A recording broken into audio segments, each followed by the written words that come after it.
personal views and opinions expressed by our podcast guests are their own and are not legal advice or official statements by their organizations. Hello, my name is Debbie Reynolds. This is the Data Diva Talks Privacy Podcast, where we discuss data privacy issues with industry leaders around the world with information that businesses need to know now. I have a special guest on the show, Lourdes Torreta. She is the founder of Rise of Privacy Tech, which is you're a machine, right? So you have a lot going on with privacy tech. So yeah, I'm familiar we're a with community. your community For privacy tech founders and investors and expert advisors. Yeah. So I would love to just have you be able to explain kind of, who you are and what you do and what I would love to know your journey. I guess that's what I don't know about you. So you just kind of burst onto the scene, and I'm really excited about the things that you're working on, because a lot of times when people were talking about privacy in the past, my view was, very legal focused, not focused really on technology. And that's sort of where the rubber meets the road, in my opinion. So you can kind of talk all day, but you have to be able to do things and operate. So that's why what you're doing is very important. So I feel like you're kind of, rising like a phoenix here on the tech side of privacy and really giving that type of voice and exposure to maybe companies that didn't have that before. So introduce yourself. I would love to know a bit more about you and how you got to be the founder of Rise of Privacy Tech. Debbie, thank you so much for having me. And it's such a pleasure to be on the Data Diva podcast. I've been a huge fan, and we've exchanged LinkedIn messages and comments and emails in the past, but we've never really sat down to get to know each other. I'm sad because you're asking me questions about my journey, and I want to throw that question back to you and get to know more about you. But I'm happy to, if you don't mind sharing a little bit later, and I can also we can also just schedule a separate call for that later. But I've been in privacy for the past decade. I obviously started out, way before when privacy wasn't even sexy yet. I've worked with probably more than 100 companies in my privacy law practice, having worked with Fortune companies, tech companies, startups, in big law with a whole bunch of clients spanning different types of technologies, from mobile apps for children, some social media apps, some more deep tech products like cybersecurity. That was the last industry I was in before I started the Rise of Privacy Tech. And throughout that experience, something just felt off, because the baseline inquiry was always, hey, can we get away with this? And yes, while compliance is important, it's certainly something that everyone has to be worried about when it comes to privacy. It's far from enough. It shouldn't be the end of the inquiry, right? Let's get compliance settled and addressed, but what about the conversations around privacy's value and brand reputation and untapping the value of data once you've gotten all of those compliance questions out of the way? And the second aspect to that decision was, so I felt like something was off in my career there. And I also noticed that even with all of these laws being passed all over the world, there was that question of whether they're actually moving the needle when it comes to privacy. And even in the United States, there's been some movement, but we still don't have a comprehensive federal privacy law. There are a ton of bills, and really excited about that. But law will always lag behind technology. And there's no way that we can address or even make a dent on our privacy problems without turning to building those solutions ourselves, right? Instead of waiting for regulators to give us the answers or solutions that we need when it comes to privacy problems, which they're always going to be way behind technology. I thought, why don't we pay attention to this emerging privacy tech landscape and help the builders, the investors who are finally paying attention to privacy, help them and connect them with the domain experts who've been thinking about privacy for years, and help them build the right solutions, the ones that the folks who are working in-house at these companies need to solve their problems. So that's part of what we do, is connect the builders, the entrepreneurs, the investors, and the domain experts together so that we fuel privacy tech and innovation. Excellent. That was great. That was great. That's cool. I didn't know, I didn't realize that about your background. You're just like instant, like, rise of privacy tech. And I loved it immediately because, no one was really talking about what you're talking about right now. And that attracts me a lot. So I like to talk with people who understand the gaps and know kind of where those needs are. And you really you put your finger on the pulse of that, I feel. Also, I like the fact that you're bringing together different groups. So you're not just talking to investors. You're not just talking to, startups or early stage companies, or just people trying to transition or pivot into privacy. So you're kind of bringing together all these different people. And I think I've done your conference twice. So I think I spoke twice at your conference. And the cool thing about this, and it's, because it's privacy tech, I feel like when I'm on panels with people, I want to help to help them tell their story and explain it in a way that can be, heard or understood by people in all different areas. So, investors may not understand the technical parts of it, or vice versa. So being able to do that, I'm happy that I've been able to engage with you and your organization in that way. And I've had some really fun conversations and met some really cool people that are doing really interesting things in privacy.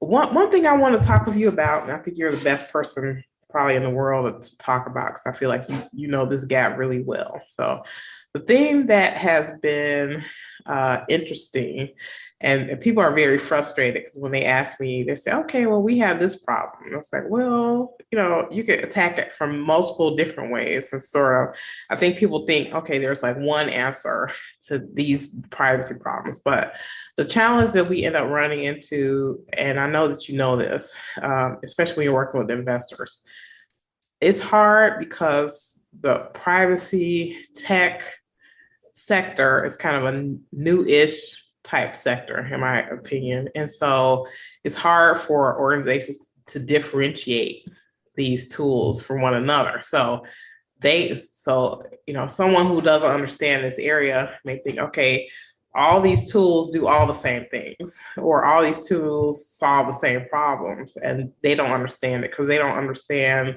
the scope of privacy issues. So this is like a huge question. You probably, I don't know, I hope you can answer it for me. How do you help companies differentiate these different tools and the problems that they solve? I think you nailed the issue on the head. We have had multiple potential buyers and different key personas in privacy tech, even founders and even investors who are trying to invest. They just think it's all the same. And with buyers, so I think it's more important because buyers are looking for solutions to their privacy problems, but the marketing speak out there is just, it's hard to wade through. And so in order to even try to crack that big problem, we said, well, let's sit down and define the space. Like, what is privacy tech, right? And then what are the categories of privacy tech? So we defined privacy tech as technological solutions to privacy problems. We went about that systematically, looking at what privacy is. And then we came up with the Rise of Privacy Tech Stack, which is a way to visualize the different categories in this emerging industry. Because you're right, we're at such a nascent time in the privacy tech industry. We're about 10, 15 years behind cybersecurity. And it's a little bit hard because most of the players out there are marketing themselves as doing everything. And it might be that they have many of these solutions in their roadmap, but today they probably might only have a third of them in terms of functionalities. And that really frustrates many of the customers that we've talked to because they end up wasting time on demos, or even sometimes buying products that aren't built yet. So the way we've done that, so we started with with a foundational white paper defining, categorizing, coming up with categories. And in the coming months and years, we'll start then, coming up with a privacy tech LUMAscape, or like the visualizations of which products actually do fall under a category today.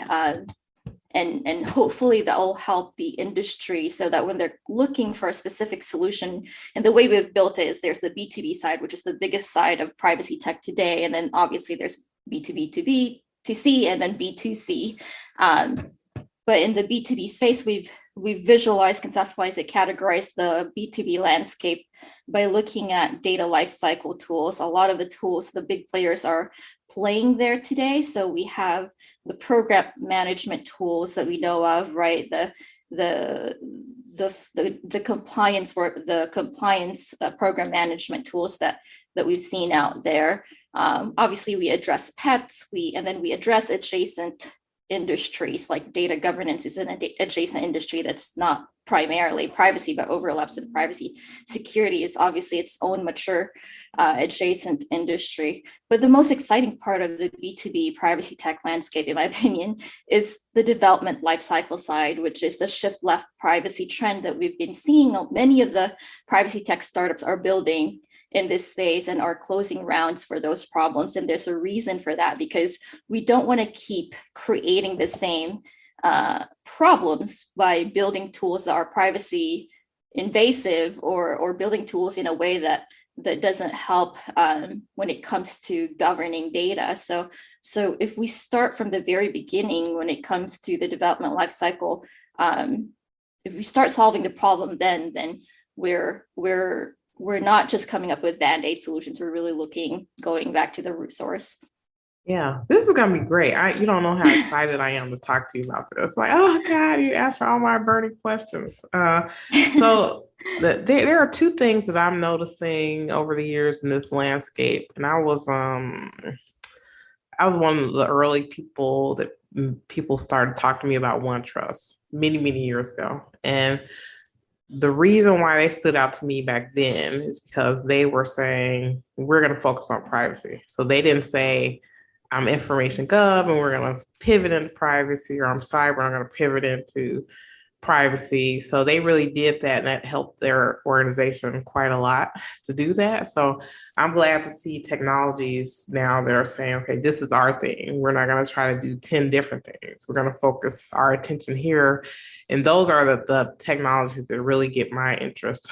But two things. I probably talk to you for 2 hours about this. So two things that have come up. One is, how do you help people ask the right question about what they need? So, and I preface this by saying, what I've been noticing is in the privacy tech And when you mean space, people, you're talking about buyers? Buyers. Okay. Right. So what I've been seeing is companies, they want to assess, they have a sales pitch. They'll do what they think is kind of their assessment. They purchase a tool, and typically, let's say an organization, goes through digital transformation. They purchase a tool. Let's say they may have it like a 3-year contract or whatever. And maybe before that end of 3 years, they may be out looking again for what's the next thing, or if they want to continue with this. So the trend that I have been seeing over the years, and I'm hoping this stops, right, is that a lot of these companies that go into these tools, some of them, once they get them in-house, I try to operationalize them, they find it is not what they need, or it doesn't cover what they want. So they end up out to market maybe, 12 to 16 to 18 months later, looking for maybe a supplemental tool. So I guess for me, that tells me that buyers are not asking, they're either not asking the right question, or they don't understand their real problem. I think there are a couple of things in play there. And you're absolutely right, because when we were working on the white paper and we were talking to user buyers of privacy tech products, some of the top challenges that they named were implementation. And implementation in terms of making sure that the folks who are implementing it, because it might not be the the team that bought it. They might need IT to help implement it. They have implementation problems and find out that it's incompatible with their systems. That's another problem. There's also the ROI problem where they've invested so much money and they don't get value in return for the money that they paid for the product that kept coming up as well.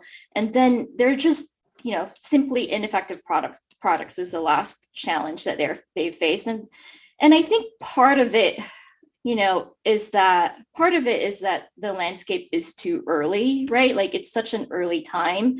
But the other side of it is also really figuring out what your pain points are and pressing your potential vendors on how coming up with them in specific use cases, as opposed to just saying data minimization, instead of just coming up with a principle or let's say retention, an umbrella problem, really being very specific about the use cases that they're in data minimization, or the use cases in retention and deletion that they're trying to solve for. And then talking to their potential vendor and saying, hey, do you actually solve for this use case? If not, is it in your roadmap? Can you commit? If we buy, can you commit to shipping this feature within 3 months, within 6 months? So that's, obviously part of it is that we're so early in the privacy tech space. The second part is just being very specific about the use cases you're trying to solve for, because there are no silver bullets in privacy tech, right? Like no one solution can solve for all of your problems. I mean, if you just look at every other tech industry, there's no one stop shop. You need different solutions for different use cases. Plus, it's too early in the privacy tech industry for companies to, we're seeing some of them merge and get acquired, but I think it's still too early for that type of play. If you just look at adjacent industries, you'll know that the early implementation, early merging just causes a lot of problems, because we need solutions that are really good. And it might be that the really good solutions for this category doesn't come with, this or that company. So I'm really excited about fueling this space, so we can get better products that really solve for specific use cases.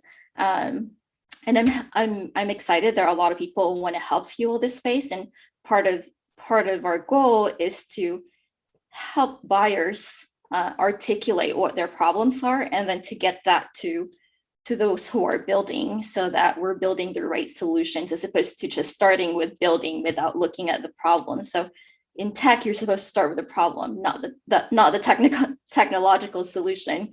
And so I urge, on the other side, I urge founders to say, hey, talk to people, like ask buyers and users what their specific problems are, and then build and then go ahead and build that. Don't build something and then try to solve it and force it on buyers who may not want that solution.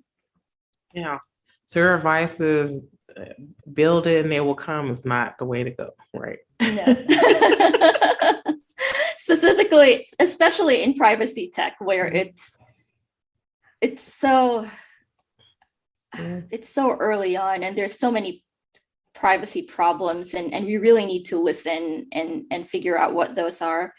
We do have a survey that goes out to buyers, and we, if anyone wants to contribute to that, so that we can get the information. We don't collect any personal information unless you want to drop your email so that we can contact you for a quote or something later, but it's not a requirement. All we need is just like, what are the specific use cases you want solved, because you're not seeing the tools out there. And we did that because we are getting a lot of those one-on-one inquiries from the people in my network, and it's like, oh, that doesn't exist yet, by the way. Like that specific problem you just talked about doesn't exist. So I would post it on LinkedIn, and all of these vendors would respond, and a few weeks later the buyer would say, you had a lot of responses, but none of them actually had the product built yet. But this one startup actually listened, and now they're building a prototype. And so we'll see if that actually helps us. It's a way to scale that very manual approach of me just posting it on LinkedIn. So we thought we'd just put it in the white paper every year by conducting a survey. Yeah. I think privacy is when you're dealing with data and it has privacy implications, it is hard for people who are trying to sell their product to a particular organization to know who the best person is to engage with. Because in organizations, especially because data that has privacy implications could be all over the organization. So it's not just one. It's not like you're saying, okay, I'm going to do an accounting system. And so only people in accounting will use this. You're building tools that touch data in many different areas within the business. So it's hard to know who are the best stakeholders to sell to. And then, a lot of times within organizations, there may be internal, not digital silos, but just sort of people silos. So maybe the people who will be implementing the technology may not talk as much to the compliance or legal folks, but these are tools that they both have to have a hand in terms of its success within the organization. So what are your thoughts about that problem? That's actually a very insightful question, because it's the first question that I ask a founder, or one of the first three questions I ask a founder when I talk to them. And I ask, like, who is your target customer persona? And the way they respond to that is very revealing. In privacy, it's such a cross-functional place that, it's not just the lawyers sitting in legal, or it's not just the security, InfoSec, GRC folks, although some of those buyers are there. You could also have PMs and developers who might need tools for the development lifecycle side of the house. And you're right, like, personal data runs through every type of system within organizations, or almost every type, I would assume. Even in finance, like, you have some personal information there. And so really looking at who is it that has that problem that you're trying to solve, right? Like, when you're asking what's a problem I'm trying to solve, and when you're doing that market research, or if a founder is doing that market research, really understanding, like, who's responding to this problem? Like, who has this problem? Is it the developers? Is it the GRC InfoSec folks? Is it the privacy engineers? Is it the privacy program, the lawyers and CPOs, DPOs? And it might be, once they figure it out, they have to figure out, like, which one of those people has the budget or is willing to pay for this solution. And then, so let's say it's the developers who's willing to pay for that solution. It doesn't mean that you don't talk to other personas. It just means that they're your primary persona. They're the ones you're trying to sell to, but you could also still engage with their influencers, right? The way budgeting and purchasing works within an organization is that, and I've sat through this in my career, is that, it might be that the marketing team is the one that is going to pay for the consent management solution for website, trackers and cookie management. So they pay for that, but they ask the privacy team because they want something that's compliant, and they ask the InfoSec team because they want something that's secure, and they talk to the IT team because they want to make sure that it works with the existing system. So it's being very methodical about, like, defining who has the budget and who are the influencers, helps when it comes to selling in this space. Right. What are your did that answer your question, by the way? Yes. Right now? Yes. Okay, cool. That's a great answer, because that's such a tough problem. Yeah. It's tough because I think people want you to say, oh, if you only talk to the legal people, then you can get this done. But a lot of times it's because it's so cross-functional and it touches so many different places. A lot of people, they don't know how to attack kind of that sales process. In the organizations. Perfect answer, by the way. Let's talk a bit about investors. So, what is it maybe that even surprises you when investors come to you? Maybe either things that they don't know or things that you tell them that they're shocked about when they say, "Okay, I'm interested in privacy. How can I get involved?" And you tell them something, they're like, "What? I can't believe that." Yeah, I think the biggest misconception is that privacy is just a subcategory of the cybersecurity industry, or privacy tech is. So we do a lot of education and awareness in that space. We attack it maybe like 2-3 ways. The first one is defining the two domains, the privacy domain and the security domain. Obviously, privacy requires security, right? Because one of the principles for privacy is securing personal data throughout, from end to end of the life cycle. But there's way more to the privacy domain than the security inquiry. We also want to minimize data. We also want purpose and use limitation. We also want transparency and all these other things that we care about in the privacy domain, whereas security is very specific when it comes to just protecting not just data. So they're broader in terms of what they protect. They protect personal data and other types of data. They also protect systems and networks, devices. So there's that overlap, and it's sort of a Venn diagram when it comes to these two domains, and they overlap, and it's exciting when they do. And I really like it when a privacy tech product is the security for privacy category that we name in the white paper. But that's the biggest surprise that I have when I talk to investors, because most of these investors are coming from the cybersecurity industry, which makes sense because it's the closest adjacent industry to the emerging privacy tech industry. The other one is similar. It's the privacy. So some of them is just privacy is just security, or like a category of security. And then there are others, especially the investors from the Web3 space, not from the cybersecurity space, where they talk about privacy in terms of just anonymity. And so in their mind, they have a more limited conceptualization of privacy, where it's just, if you're anonymous, if this tool helps you be anonymous online, you're good.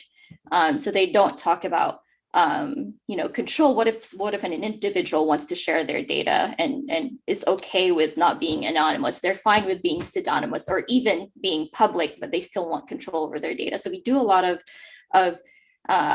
education when it comes to what privacy is. And then the other one is that because it's so new, they think that the existing players, the first couple of unicorns, address the whole industry. And they say, well, we invested in one of the two big players, so we're good here. We've got privacy tech covered. So that's probably the third most surprising thing. And the white paper that we published last week addresses that and shows them visually that that's not true. There's way more to their privacy tech landscape than those specific categories that some of these solutions address. Right. I agree with you wholeheartedly, and I'm glad that you were able to explain that. I may actually transcribe this and put it on my board here so I can explain that when I talk to investors about this. But what are some surprising things? You help founders tell their story, right? About understanding the investor space, understanding the buyer space as well. So what are some surprising things that you've heard from founders, maybe that they didn't understand about kind of what's happening in this industry? It really depends on the founder. I was first surprised that 90+% of the founders don't come from the privacy space. So they're not like Ray Everett, who was like one of the first CPOs, right? He's the dean of CPOs is what they call him. Or Michelle Dennedy, who is like the godmother of privacy engineering, who is also one of the first CPOs and a veteran CPO in Silicon Valley. The rest of them, most of them come from cybersecurity, and the other founders are entrepreneurs and developers.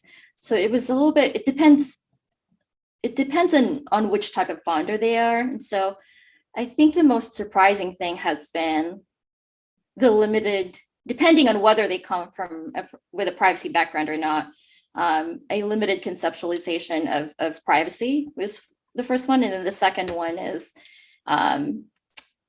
coming up with a solution before talking to user buyers about their pain points, which is kind of the reverse of how startup Landia works. If you talk to, the Y Combinator folks, who is probably the biggest accelerator for startups, there's startup accelerators in the world, their advice every time they work with startups is start with the problems.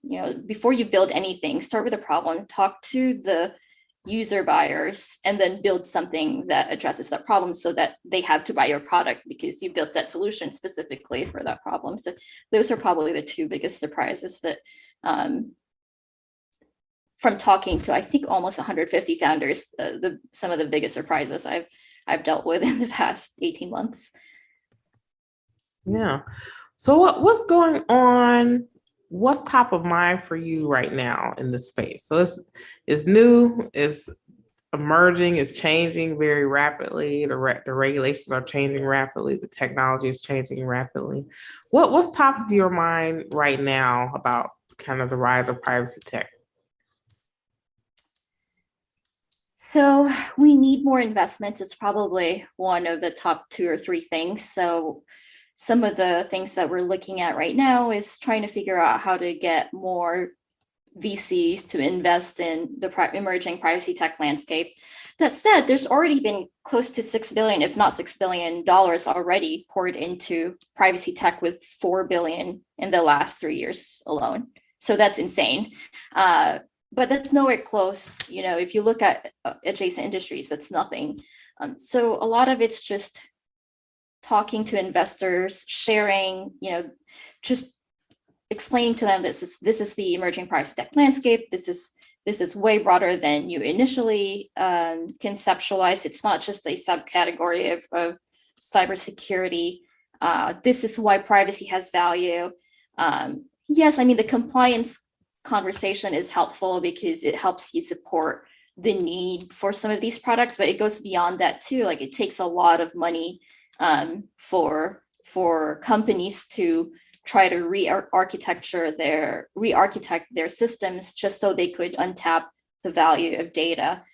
So investments is the first one. And then just continuing to bridge the gaps between the key players in privacy tech, who are the founders, the investors, and then the domain experts who are interested in privacy tech. And I've found that most of the privacy pros out there are just focused on compliance. And because I get it. Like, I was a practicing privacy lawyer as well. So there's just not enough time to pay attention. But there's a small number of privacy domain experts who are interested in the emerging privacy tech landscape. And so we said, why don't you come over, and we want you to bring in your expertise and help some of these startups, either as an advisor, as a consultant, or even some of them joining them as founding members of these startups to help build solutions that actually solve for privacy problems. So those are 2 things that are top of mind for me.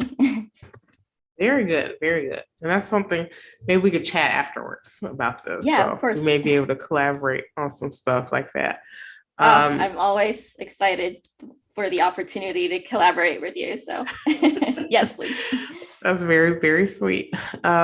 So this is a huge problem that we have, and you're definitely the best person I can think of to ask this question, because I know that you understand this issue. So part of this is we need to switch from a reactive state of mind about privacy to a proactive state. So the types of problems or harm that can happen to people if their privacy is, damaged or harmed, misused or abused, there is no adequate redress for that. So there's obviously a place for regulation, but, if someone steals your life, or they lock you out of your life, your bank accounts, different things that could possibly happen to you because of privacy violations. It's not enough to say, well, we need regulation. Obviously, there's a place for that, but how do we move from this reactive state where, like some companies will say, well, we haven't had a privacy problem, so we don't need privacy tech, or we don't need, a privacy person, because, and if we do have a problem, then we'll hire a privacy person. But the problem is that the harm could be so egregious that that there is no way to recover from that. What are your thoughts? On shifting from being reactive to proactive, I mean, you're absolutely right. There's a place for regulations, right? That's where we hope individuals will get redressed, but we don't have to wait for that. We can start with building technological tools that actually don't invade privacy in the first place. And that's really why I shifted from practice to fueling the privacy tech industry, is so that we can proactively build privacy technologies, and instead of the privacy invasive ones that we've been used to for decades. Instead of adding to the mounting privacy technical debt that we've incurred because of the way we've ignored privacy when we build these tools. And I think it's important because a lot of these invasions are amplified by technology, right? So I think it's important to also come up with technological solutions to these things.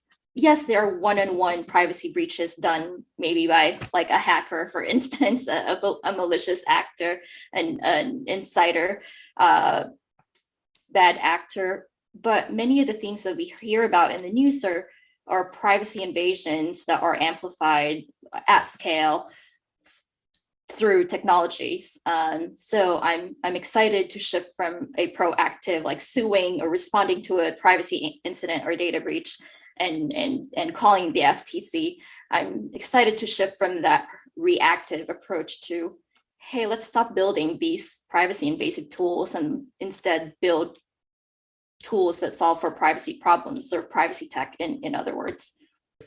Yeah, I think that's a big issue. And I think that's something that you're really highlighting that's very important. So can't really wait until something bad happens to try to jump into this privacy thing. And then also for companies, let's say companies who are developing other tools that don't have, are not specifically privacy tools, right? They have problems with adoption of their tools if they can't address privacy. So that's something I'm seeing a lot of. So it's like you got the best tool in the world, but if you can't address that, like you won't be able to sell your product. I'm really excited that you brought that up because there are tools that are not primarily quote unquote privacy tools, but people like to call them privacy first tools. So for instance, Signal is primarily a messaging app, and Brave is primarily a browser. DuckDuckGo is primarily a search engine, but they've all built their tools as privacy first, with privacy in mind, and that's one of their key differentiating feature, is that they've built it with privacy in mind. And so we're excited.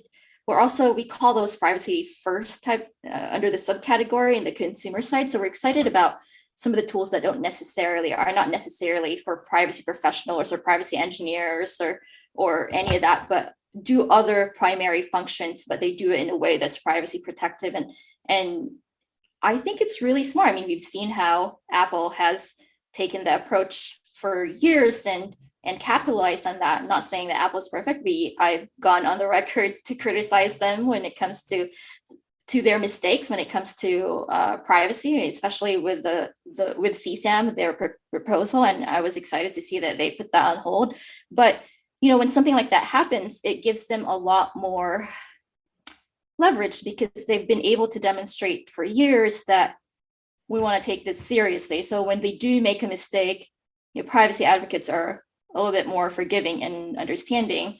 But if you compare that to other tech companies who have just been huge violators again and again for years, it's hard to give them the benefit of the doubt when they do something nice or something good, like getting rid of their facial recognition database, because they've done 100 other privacy invasive things already. So I think it's a really smart approach. I think more tech companies in general should think about building their products that way with privacy in mind. And even if you're not what we would think of as a primarily privacy tech company, you could build privacy first features into your products and leverage that as part of your competitive advantage and your brand reputation.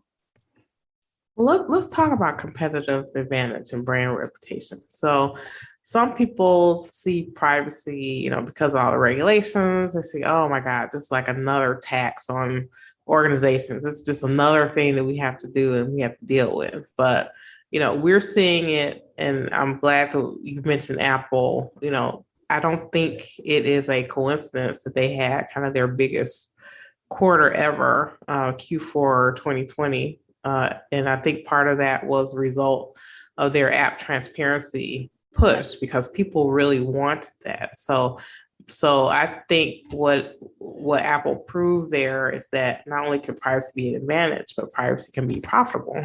So it can add to your bottom line. It could be a business advantage. And I say that quite a lot. But talk to me a little bit more about that, because I think that, adding to the bottom line is something that, like, for example, I'll give you an example. So I work a lot with general counsel within corporations. And a lot of times general counsel, especially if you're a lawyer, this, you're a lawyer with a corporation, they do whatever, they make widgets or what have you. So that's kind of their main thing. And then when you're in legal, you're not considered like a revenue generating department within the company. So the best you can do is like, reduce the risk, save money, right? You want to save money. But if your company is focused on privacy, you can actually help the company make money, right? Get more revenue, get more customers, gain more trust. So talk to me a little bit about that. Thank you for bringing this up. This is one of my favorite topics to talk about. So thank you for giving me the opportunity to address it. I think it's a very limited mindset perspective to just focus on compliance, and it's really sad because the time has come for us to really accept that privacy is not just all about GDPR and CCPA. There are a ton of surveys, and we cite them in the white paper. Cisco has done great surveys about privacy's ROI. Consumer Reports has done like an excellent survey on the clear marketplace demand for privacy. I think Peer Research has done similar other things, and Apple obviously is like the biggest example of this. If you're going to look at the most profitable company, and they're leveraging privacy. So when it comes to GCs and legal folks, I mean, it is our opportunity to show that we're not just all about risk and compliance, that we can actually contribute to this. And if you feel limited in your role, then work with others and with other groups that, who can help you out in making this argument. You can work with a finance team, you can work with a marketing team. Marketing teams love it when you're able to show that certain privacy features help with customer retention because they love your product, because you're building trust with them. And so I would look at specific examples out there. I mean, there have been surveys for years that demonstrate this, but I would just look at companies that are doing this and that are just succeeding when it comes to the competitive advantage in privacy. Yeah, I love that topic too, and it's not talked about enough. So I'm glad that you were able to answer that question. What is it? Let's talk about the future now. So what is on the horizon now that you see that concerns you most related to privacy that may have impact on privacy tech? I love technology. I mean, I really do. And it's sad to me that the way we build it sometimes, like we build in a way that's so privacy invasive. And I get it, right? Like when you're coming up with an emerging type of technology, and we've seen this 10, 15 years ago with big data, with cloud, with IoT, AI today, and machine learning. And it makes me sad because we focus on like all the opportunities, but it's such a limited perspective. So there are two things to that. We focus so much on the capabilities of the technology, but we don't think about the privacy opportunities that you could add on by building AI models that are privacy protective, for instance. And then the other side of it, like looking at the privacy and ethical ramifications of building it in a way that's invasive. So that really makes me sad. And I think, you know, when you ask about specific ones, I mean, neurotechnology is really is freaking me out, because with the brain to brain interface that we're talking about, communicating our deepest thoughts and being able to do that, read that, it really, we need to be careful there, because that's the essence of our individualism. So that's probably one of the biggest privacy concerns that we'll see in the coming years. In addition to AI, I think neurotech and all of that, like, we need to be careful about what are the privacy controls put in place, so that when we enable this technology to communicate our deepest thoughts, so that we are able to make sure that individuals still have control about what they want to communicate out. And it's not just a one-way street of reading their thoughts. You're able to also stop certain transmitters from reading when you don't want them to read. Yeah, I agree with that. I share your concerns. I'm concerned about anything biological in any way. So neurological, biological, any of that with tech concerns me. And I, like you, I love technology. I'm a technologist. I've been a technologist longer than I was a privacy person. So that concerns me. So yeah, you can't just look at all the great things you think it can do. You also have to consider the harm.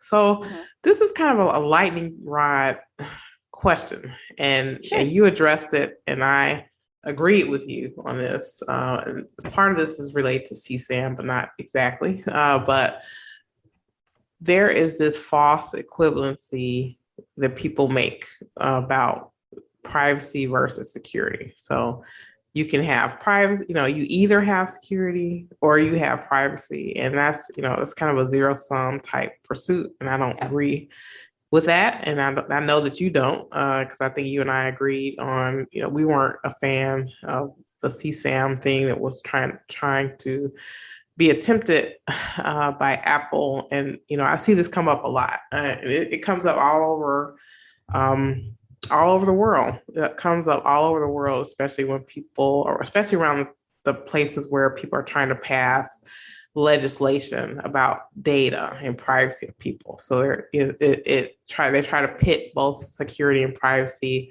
against each other, but they're not equivalent, and it's not like you can have one and not the other. What are your thoughts? Yeah, I agree with you there.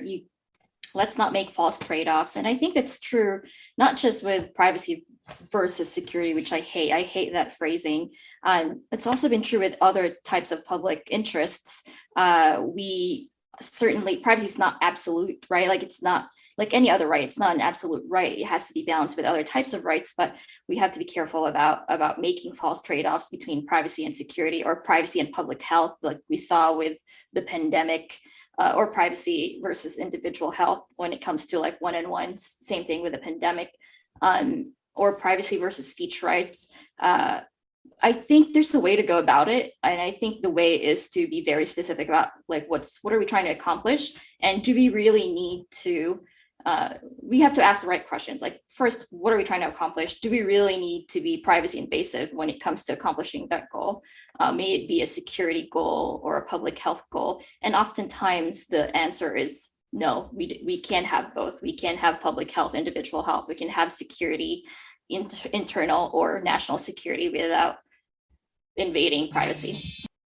Yeah, I agree with that. And I'm sure we'll continue that debate because it comes up, every couple of months, something will pop up on the radar. And it's like, oh my God, I can't believe we're still having this discussion about privacy versus security. If it were the world according to Lourdes, and we did everything that you said, what would be your wish for privacy anywhere in the world, where there's technology, law, human stuff, neurological, biological stuff?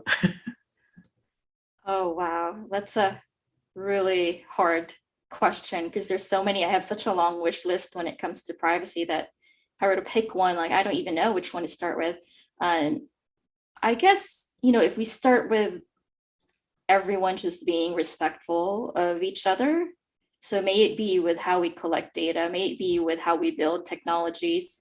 We start with that and keep that in mind, that there is another person on the other side of the transaction. It's not just, it's not just zeros and ones, right? It's not just code. Just because we've gone online and digital doesn't mean we should forget that there are people whose lives could be affected by the decisions that we make. If we start with that baseline of respect, I think that should cover everything else I want. Yeah, that's true. I like this question because I've never had anyone say the same thing. So this is great. Yeah. So there, Oh, it cool. just shows how multifaceted this conversation is, and I had a people's cop-out perspective. answer. Good answer. That was a good answer. Trust has to be there. So I think you can't make money if your customers don't trust you, right? So it can't just be about your products and services. It's also how you handle their data. So maybe trust is the new goal instead of data is the new goal, right? Yeah. Privacy as trust is one of those conceptualizations we cover, and obviously, like, it's a great development in the privacy space. I completely agree. We need trust and privacy. Yeah. Well, so how can people get involved? They want to attend your conferences, founders, buyers, Yeah. anyone who's interested. There's so many different ways, right? Like you can attend, like you said, you can attend your conference. You could also, if you want to contribute to our surveys in our white paper, you could fill out and give us data about the privacy tech landscape. We also have a membership, but obviously you don't have to sign up for that. It's really for folks who want to get way more involved, that it takes a lot of resources in our end to get them plugged into the privacy tech space. But or they could just sign up for our Slack or our newsletter. We share news there too. So if they want a low commitment type of thing, that's something that we make freely available. We also have free resources for very early stage startups. So we've matched a lot of startups with domain experts as advisors. So that is a resource that privacy tech startups can sign up for. And we've done that for a few months now. And same thing with investors, like they want to get access to deal flow in the privacy tech space. So we also have a startup investor matching tool as well. But we'll have more. We do have quite a few things planned, but those are what we have today, in addition to the events that you mentioned. Or you guys can just read the white paper if you want and share it. I would be very happy, because it'll help us educate the public about the privacy tech space. And no, we don't have a data collection wall. We don't require your name or email in order to access it. You can just read it online. Excellent. Well, this was great. I'm so glad that we were able to chat. And it's so fun for me because it's like we've collaborated before in the past, but I'm happy to be able to kind of share the mic with you today and be able to have people get to know you better. It's great. Thank you so much. It's been my pleasure. And I really appreciate you sharing the mic with me and helping spread awareness on the emerging privacy tech space, which is such an important underserved space. So thank you so much, Data Diva. Well, thank you. We'll be chatting soon for sure. Yes, hopefully. Yes. Take care. Okay, take care.